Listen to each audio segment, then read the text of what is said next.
अलीमा खान ने कहा है कि बानी पीटीआई मुश्किल क़ैद काट रहे हैं, उनकी जिंदगी खतरे में है। बानी पीटीआई झूठ नहीं बोलते।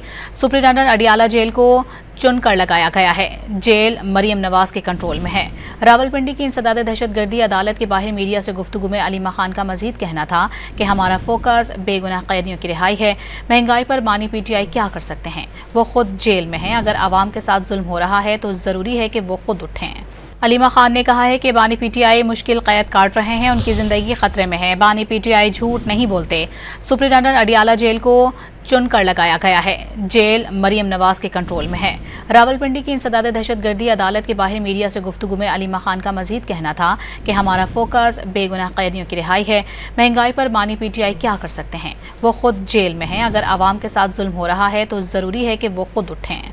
अलीमा खान ने कहा है कि बानी पीटीआई मुश्किल क़ैद काट रहे हैं, उनकी जिंदगी खतरे में है। बानी पीटीआई झूठ नहीं बोलते।